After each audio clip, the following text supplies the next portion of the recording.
Hey guys, आप सभी का स्वागत है आज के नए वीडियो में। और आज हम एक्सप्लेन करने वाले हैं वन पीस चैप्टर 1155 को। और ये चैप्टर फुल होने वाला है रॉक्स डिज़र्व के ऊपर भाई, या फिर रॉक्स डिज़र्व कह लो, जो भी कह लो, उसके ऊपर होने वाले चैप्टर। और फाइनली भाई मैं काफी टाइम के बाद वीडियो लेके आ रहा हूँ, क्योंकि यार थोड़ी सी दिक्कत आ गई थी, तुम्हें पता है चैनल पे स्ट्राइक वगैरह भी आ गए थे और मेरे को टाइम भी नहीं मिल रहा था वीडियो वगैरह बनाने के लिए। पर भाई अब मैं आ चुका हूँ एक और नए धांसू वीडियो के साथ और धांसू चैप्टर के साथ। तो जल्दी से भाई इसको है ना एक्सप्लेन करना शुरू करते हैं। और भाई फर्स्ट टाइम है फेस कैम, तो थोड़ा सा यार कॉम्प्रोमाइज करना। अगर कुछ दिक्कत लगे तो भाई कमेंट करके बता देना, क्योंकि मुझे फेस कैम का कोई भी आइडिया नहीं है इसको कैसे बनाया जाता है। और दूसरी चीज यार, मुझे है ना पता भी नहीं है कि फेस कैम में ना वीडियो प्रॉपर कैसे बनाई जाती है, मतलब स्क्रिप्ट कैसे पढ़ी जाती है, कैसे बताई जाती है। तो मैं यार यहाँ पर मांगा पैनल लेके बैठा हुआ हूँ कि मांगा पढ़ूंगा। और यार फेस कैम लाने का एक मोटिव ये था कि यार पिछले चैप्टर में, मतलब पिछले वीडियो में जो मेरे कॉर्पोरेट स्ट्राइक आई थी, उसके कारण फेस कैम लेके आया हूँ। पूरे चैप्टर को अब है ना एक्सप्लेन नहीं करूंगा भाई, चैप्टर के बारे में अपन बात ही करेंगे यहाँ पर बैठ के, ठीक है। तो अब जल्दी से ना इसको स्टार्ट करते हैं। इस चैप्टर की शुरुआत होती है अपने लोकी और रॉक्स से। और यहाँ पर लोकी जो है रॉक्स को बोल रहा होता है कि भाई तुम सब एल्वाफ नहीं हो, पर जो मेरे फादर है वो भी एल्वाफ के अंदर नहीं है। और यहाँ पर लोकी ने पहली बार छोटे लोगों को देखा होता है, तो उसको ये काफी ज्यादा पसंद आते हैं। और यहाँ पर रॉक्स लोकी को बोलता है, अच्छा तू ही हारेल का बेटा है क्या। फिर जो रॉक्स होता है वो लोकी से उसका इंट्रोडक्शन मांगता है। तो लोकी बताता है भाई मेरा नाम लोकी है, और फिर रॉक्स बताता है मेरा नाम रॉक्स है। और फिर रॉक्स लोकी को बोलता है कि भाई मैं तुझे जैसा बोल रहा हूँ तू वैसा ही करियो, जल्दी से अपने घर जा और किसी को जाके बोल कि तू काफी ज्यादा घायल हो गया, इसलिए वो तेरे फादर को यहाँ पर बुला सके। और ये चीज सुनने के बाद भाई लोकी भाई पट उठता है, क्योंकि तुम्हें पता ही है लोकी थोड़ा सा यार प्राइड वाला बंदा है। तो ये बोलता है भाई तेरी बात मैं क्यों सुनूं और तेरी बात मैं मानूंगा क्यों, ठीक है। और वैसे भी मुझे चोट लगी है, उसके कारण मेरे फादर यहाँ पर वापस नहीं आने वाले, और तेरे से छोटे लोग मुझे ऑर्डर नहीं दे सकते, तो ऑर्डर देना बंद कर। और यहाँ पर भाई हम नेक्स्ट पैनल में देखते हैं रॉक्स को, जो इतना ज्यादा क्या बोलूं उसे भाई, बैडएस है, सुअर है, क्या बोलूं।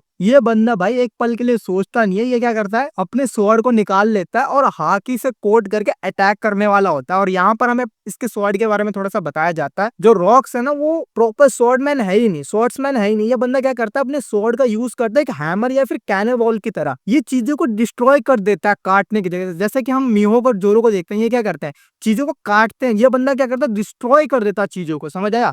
तो ये बंदा अपने तलवार को लेकर लोकी के ऊपर अटैक करके इसको घायल कर देता है और हंसते हुए बोलता है अब तो तू घायल हो गया ना, अब तो जाकर तू बोलेगा ही। और यहाँ पर हमें पता चलता है कि जो रॉक्स है वो हारेल से है ना 1 साल पहले मिल चुका है रेवरी के अंदर, ठीक है। और यहाँ पर हम भाई रेवरी के एक फ्लैशबैक को देखते हैं जो 1 साल पहले की है, जहाँ पर भाई 5 राजाओं को किसी ने ना किडनैप कर लिया होता है और रेवरी में पूरा हड़कंप मच गया होता है। लोगों को लग रहा होता है कि ये जो बंदा है, मतलब उनके सामने एक बंदा होता है जिसने ब्लैक कलर के कपड़े पहने होते हैं और वो काफी ज्यादा ह्यूज होता है, उसी ने है ना इन 5 राजाओं को किडनैप करा हुआ। और तुम यहाँ पर गैस ही कर सकते हो ये बंदा कौन हो सकता है। ये बंदा और कोई नहीं, अपना हारल्ड ही हो सकता है, ठीक है। और यहाँ पर हारल्ड अपनी आइडेंटिटी छुपा रहा होता है, पर लोगों को उसके ऊपर शक हो गया होता है कि इसी ने है ना उन 5 राजाओं को किडनैप किया होगा, पर ऐसा कुछ होता नहीं है। और इसके नेक्स्ट पैनल में हम ईमू के फ्लावर चैम्बर को देखते हैं, जहां पर ईमू बोल रही होती है कि ये जो 5 राजा है ना, इनकी लाइफ मुझे कुछ भी मैटर नहीं करती है। और ये चीज ये बोल किसको रही होती है, इसके नेक्स्ट पैनल में हम देखते हैं ये चीज ये बोल रही होती है अपने रॉक्स डिज़र्व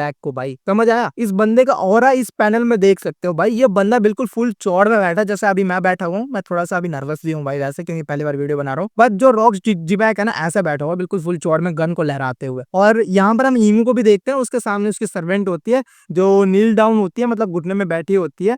और यहाँ पर अपना रॉक्स बोल रहा होता है कि मुझे पता था भाई कि उनकी लाइफ तेरे लिए कुछ मैटर वगैरह करती नहीं है। और यहाँ पर हम नरेटर के नोट को देखते हैं, जहाँ पर नरेटर बोल रहा होता है ये पूरे हिस्ट्री में पहला और लास्ट बार ऐसा हुआ होगा कि कोई है ना ईमू के फ्लावर चैम्बर तक पहुंचकर जिंदा वापस लौट के आया होगा। मतलब यहाँ पर तुम रॉक्स को कितना ज्यादा हाइट किया जा रहा है समझ सकते हो। मतलब ईमू के फ्लावर चैम्बर तक आज तक कोई भी नहीं पहुंचा है। रॉक्स एक पहला बंदा था पूरे हिस्ट्री में, मतलब 800 सालों के अंदर रॉक्स ही एक इकलौता बंदा था जो ईमू के फ्लावर चैम्बर में जाकर उससे बात करके वापस आया। और इसके बाद हमें ना नरेटर के और भी नोट्स को देखते हैं, जहां पर नरेटर कह रहा होता है कि ये जो बंदा है रॉक्स, ये है डेवी जोन्स का ना वॉरशिपर है। डेवी जोन्स को अपना आइडियल मानता है, डेवी जोन्स के वो फॉलो वगैरह करता है, ठीक है। तो और डेवी जोन्स का नाम सुनने के बाद जो ईमू होती है उसका रिएक्शन यहाँ पर पूरा चेंज हो जाता है और ये बंदी अपने रॉक्स डिज़र्व को घूरने लगती है। और यहाँ पर हम है ना ईमू को देख पा रहे होते हैं, मतलब हल्का सा इस पैनल में हम ईमू को देख पा रहे होते हैं, उसके यहाँ से बाल लटक रहे होते हैं, तुम देख सकते हो वैसे साइड में दिख रहा होगा। तो यहाँ से इतना तो क्लियर हो चुका है जो ईमू है वो अभी किसी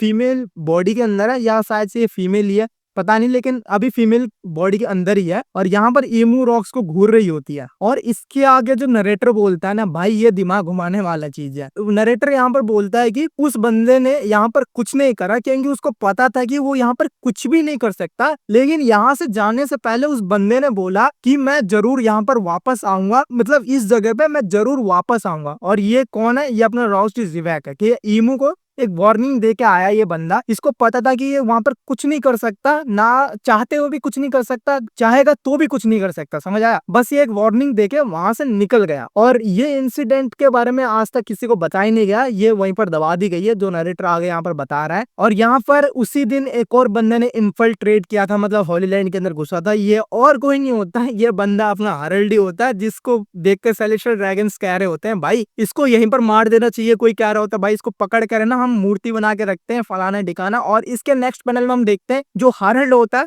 उसमें भाई आग लगी पड़ी होती है, और वो यहाँ से भाग रहा होता है और कह रहा होता है भाई मैंने उन राजाओं को किडनैप नहीं करा, मैं यहाँ पर कुछ काम से आया था जो काफी ज्यादा जरूरी था। और यहाँ पर हमें ना देखते हैं कि किसी एक बंदे ने एक एडमिरल को डिफीट कर दिया, और वो बंदा कैसल के तरफ ही भाग रहा होता है। और कैसल के अंदर से कौन बाहर आ रहा होता है? अपना हरल्ड। ये दोनों आमने सामने होता है, और ये और कोई नहीं होता, ये बंदा होता है अपना रॉक्स। रॉक्स को देखकर हरल्ड बोलता है शायद से यही बंदा है जो यहाँ पर पूरा केओस मचा रखा है, मैं इसको पकड़ लूंगा। और यहाँ पर रॉक्स का रिएक्शन होता है कि ये जाइंट यहाँ पर क्या कर रहा है, ये अपना रास्ता भूल गया है क्या? और इसके अगले पैनल में हम एक तगड़ा सा क्लास देखते हैं भाई। यहाँ पर रॉक्स अपने स्वॉर्ड को निकालकर अटैक करता है हरल्ड के ऊपर, और हरल्ड अपने स्वॉर्ड को निकालकर भाई रॉक्स के ऊपर अटैक करता है। रॉक्स का साइज हरल्ड के सामने इतना है, अगर रॉक्स इतना बड़ा है ना, हरल्ड इतना सा है। और इन दोनों का क्लास देखो इतना खतरनाक होता है। उस एरिया के 5 किलोमीटर के अंदर में जितने भी लोग होते हैं, जितनी भी जगह होती है, पूरी की पूरी तबाह हो जाती है भाई। और यहाँ पर भाई रॉक्स को ना अपना हरल्ड काफी ज्यादा सही लगता है, और हरल्ड भी इसकी पावर को देखकर ना काफी ज्यादा इंप्रेस होता है। और यहाँ पर रॉक्स यहाँ पर हरल्ड से पूछता है भाई तू है कौन? तो हरल्ड बोलता है भाई मैं हरल्ड हूँ। रॉक्स हरल्ड को कहता है कि भाई टाउन की तरफ एम करके अटैक कर, नहीं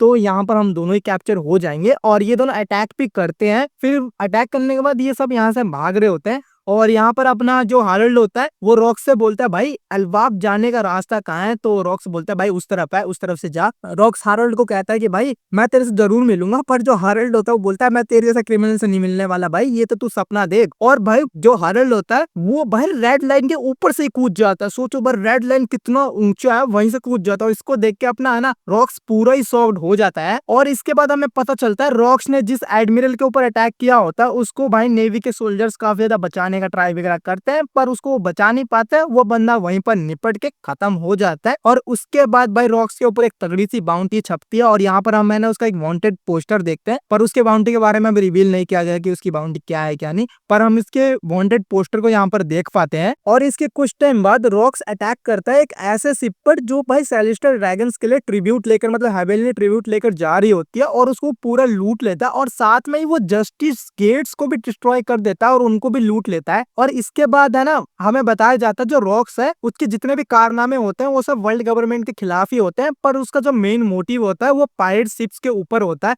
और वो इन चीजों को लूट कर है ना वो अपने पायरेटिंग बिजनेस के ऊपर लगा रहा होता है, जिसके बारे में हम अभी है ना आगे जानेंगे। और इसके बाद भाई हमें नरेटर द्वारा बताया जाता है कि पायरेट की दुनिया में एक गेम होता है जो काफी टाइम पहले से चल रहा होता है, जिसका नाम होता है डेवी बेक। पायरेट जो होते हैं वो दूसरे पायरेट्स के साथ गैम्बलिंग करते हैं या फाइट करते हैं, जो भी कह लो, उससे मतलब गेम खेलकर अपने क्रू को बढ़ाते हैं या फिर अपने क्रूमेट्स को हार जाता है, वैसा वाला गेम होता है। और यहाँ पर हमें पता चलता है जो रॉक्स है ना इसी गेम से ही अपने पूरे क्रू को बनाता है। और यहाँ पर हम इसके क्रू को देखते हैं, जिसमें अभी हम फिलहाल देख पाते हैं स्टूसी को, व्हाइट बियर्ड को और साथ में सीकी को। और ये सब अभी हम इस पैनल में इन तीनों को देखते हैं जो कि अलवाफ की तरफ जाते हैं। अब प्रेजेंट में अलवाफ के अंदर अपना हरल्ड आ जाता है लोकी के लिए कि लोकी को चोट लगी है, ये बात सुनकर अलवाफ में आ जाता है और लोकी के पास आकर बोलता है भाई तुझे ना अंडरवर्ल्ड में नहीं जाना चाहिए क्योंकि वो काफी ज्यादा खतरनाक एरिया है, और तेरी किस्मत अच्छी थी कि भाई तू इस बार बच गया, अगली बार से ऐसा कुछ करियो मत। मतलब वो अपने फादर होने का काम कर रहा होता है। और यहाँ पर जो लोकी होता है ये बंदा सो कर रहना सब कुछ सुन रहा होता है, मतलब सोने की नाटक करके सुन रहा होता है, और उसको ऐसा लग रहा होता है कि सही में क्या मेरे पापा मेरे लिए वापस आए।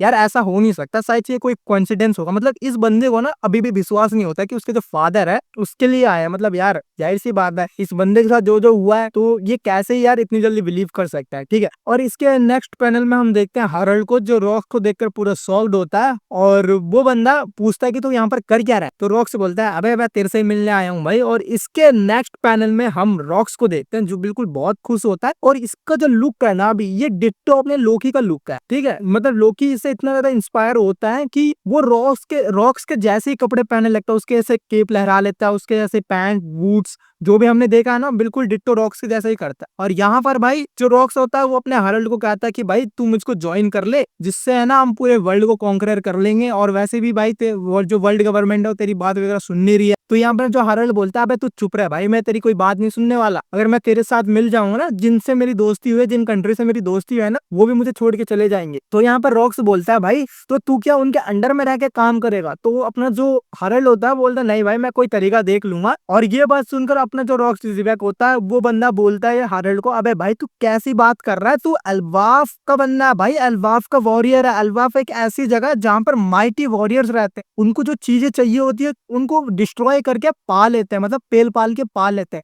तू उस जगह से बिलोंग करता है और तू अभी कैसी बातें कर रहा है? तो अपना हारल्ड रॉक्स को बोलता है भाई तुम जिस चीज की बात कर रहे हैं ना वो एंशिएंट टाइम पहले होता था, मतलब बहुत पुराने टाइम में होता था, अब ऐसा कोई सीन नहीं है, अब अल्बाब पूरा चेंज हो रहा है, ठीक है। तो यहाँ पर रॉक्स बोलता है तू कुछ भी बोल, जो इंसान का नेचर होता है वो कभी भी चेंज नहीं होता, तेरे ब्लड में है फाइटिंग करना, फाइटिंग स्पिरिट, तो वो कभी चेंज होगी नहीं। और रॉक्स की बात सुनकर भाई अपना हारल्ड का दिमाग खराब हो जाता है और वो जाके सिगी को बोलता है भाई तू कैसे बंदे के साथ काम कर रहा है, पता तुझे एक टाइम के बाद तू जरूर पिलेगा। और सिगी यहाँ पर हंसते हुए बोलता है भाई तुझे क्या लगता है मैं ईश्वर की बात मानूंगा? ये मरे चाहे जिए भाई मुझे कोई मतलब नहीं है, मैं तो बस अपने फायदे के लिए यहाँ पर हूँ। और इसके बाद हम स्टूसी को देखते हैं जो कि बोलती है मुझे बस इसका आइडिया अच्छा लगा जिसके कारण मैं काफी ज्यादा पैसा कमा सकती हूँ, इसलिए मैं यहाँ पर हूँ। इसके बाद हम देखते हैं डॉन मार्लोन को, जो कहता है एक आइलैंड है जिसको पायरेट आइलैंड के नाम से जाना जाता है, वहां पर गवर्नमेंट है ना उन क्रिमिनल्स को भेजती है जिसको कंट्री हैंडल नहीं कर पाती है। तो यहाँ पर अपना जो न्यू गेट मतलब अपना वाइट गेट बोलता है कि हाँ भाई मैंने भी उसके बारे में सुना है, वहां पर लोग जिन क्रिमिनल्स को भेजा जाता है ना वो खाने के लिए तरस जाते हैं और मौत का इंतजार करते हैं। फिर यहाँ पर हम देखते हैं बांग जी को, जो कहता है कि भाई कुछ ही रिसेंटली ईयर्स में ना उन लोगों ने वहां पर सरवाइव करने का तरीका ढूंढ लिया है और वहां पर उन्होंने ना बस्ती बसा ली है। तुम्हें पता है यहाँ ये चीज कैसे वहां पर हो रहा होगा? और इसके बाद हम रॉक्स पैरिस के छठवें मेंबर को देखते हैं जिसका नाम होता है गांजुई, ठीक है। ये बंदा बोलता है मैंने सुना है कि उस आइलैंड के नीचे है ना गोल्ड का एक वो मिला है, मतलब खान मिला है, जिससे उन्होंने ना गोल्ड वगैरह निकालकर काफी ज्यादा पैसे कमाए हैं। और इस चीज को देखकर जो वर्ल्ड गवर्नमेंट है ना उनको लग रहा है कि वो जो पायरेट आइलैंड है वो उनके लिए खतरा हो सकता है। ये सुनने के बाद रॉक्स बोलता है भाई उस आइलैंड में ना अब सारे के सारे क्रिमिनल्स ही रहते हैं, उस आइलैंड के आसपास जो भी जाते हैं ना उनको वो लूट लेते हैं, ठीक है। तो इसलिए मैंने ना गवर्नमेंट के साथ डील करा है, अगर हम उस आइलैंड को गवर्नमेंट के हवाले करवा दे तो वो हमें कितना पे करेंगे? अगर गवर्नमेंट हमें भाई उतना पे करने के लिए राजी हो जाएंगे तो श्योरली भाई मैं अपने बंदों को लेकर वहां पर जरूर रेड करूंगा। रेड करने के बाद भाई उस आइलैंड को मैं गवर्नमेंट के हवाले नहीं करने वाला, उस आइलैंड को मैं अपने पास रखूंगा और उस आइलैंड पे राज करूंगा। उस आइलैंड में जितने भी रिसोर्सेस हैं और जितने भी क्रिमिनल्स हैं उनको यूज करके मैं पूरे जो नेवी है ना उनको गिराऊंगा और जो वर्ल्ड गवर्नमेंट है उनको भी खत्म करूंगा। मतलब यहाँ पर भाई जो रॉक्स होता है इसने यहाँ पर अपना प्रॉपर प्लान बता दिया है क्या करना है क्या नहीं। उसको वो जाएगा हाचिनोसो आइलैंड पे, मतलब जो पायरेट आइलैंड है उसके ऊपर अटैक करेगा, उसको अपने काबू में कर लेगा, गवर्नमेंट को देगा नहीं, वहां का वो राजा बन जाएगा और वर्ल्ड गवर्नमेंट को ना पेल देगा। तो ये चीज सुनने के बाद अपने जो हारल्ड होता है वो कहता है भाई जो तू कर रहा है ना उसके कारण जो पूरी वर्ल्ड गवर्नमेंट है ना वो तेरी खिलाफ हो जाएगी, ये चीज सही नहीं है। तो हारल्ड की बात सुनकर अपना क्या नाम है इसका रॉक डिजिबैक बोलता है भाई तू मेरे पे डाउट करना कर ले, मुझे कोई मैटर नहीं करता ये चीजें, लेकिन सूनर और लेटर मतलब अभी या फिर आगे चलकर कोई ना कोई ये काम जरूर करेगा और ऐसी कोई अथॉरिटी होती नहीं है जो कि हमेशा के लिए ही रहे। तो हारल्ड भाई तो जल्दी से मुझे ज्वाइन कर ले, हम दोनों टीम अप करके इस काम को है ना कामयाब, मतलब ये जो काम है उसको खत्म करते हैं। हारल्ड होता है वो बैकग्राउंड में बोल रहा होता है भाई शांत रहे भाई, आराम से सांस ले, मैं एक राजा हूँ भाई, मैं ये सब नहीं कर सकता हूँ।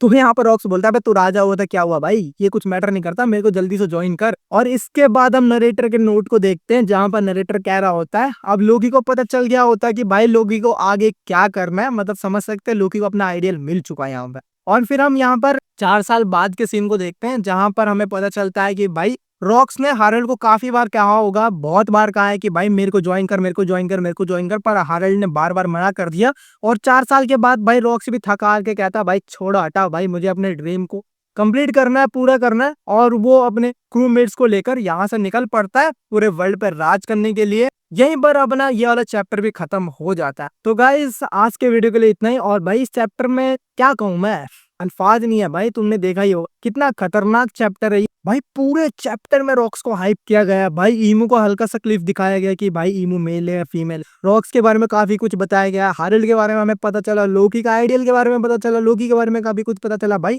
चैप्टर ओपी है भाई, ये चैप्टर क्या कहूँ भाई, अल्फाज नहीं है चैप्टर कितना ज्यादा खतरनाक है। और भाई यार मेरा फेस कैम वीडियो पहला था ये, तो अगर आपको अच्छा लगा होगा तो भाई कमेंट करके बताना, अगर कहीं कमी लगी होगी तो उसके बारे में भी थोड़ा सा कमेंट करके बता देना क्या बेटर करना है क्या नहीं। और अगर आपको वीडियो पसंद आई हो तो प्लीज वीडियो को लाइक करना, शेयर करना, साथ में चैनल को सब्सक्राइब कर देना। और आपसे भाई ऐसी वीडियो आएगी तो भाई मिलते हैं फिर आगे आने वाले जो वीडियोस हैं उसमें। और आज के लिए बस इतना ही। अगर आपको वीडियो पसंद आई हो तो प्लीज वीडियो को लाइक करना, शेयर करना, साथ में चैनल को सब्सक्राइब कर देना। थैंक यू गाइस और बाय बाय।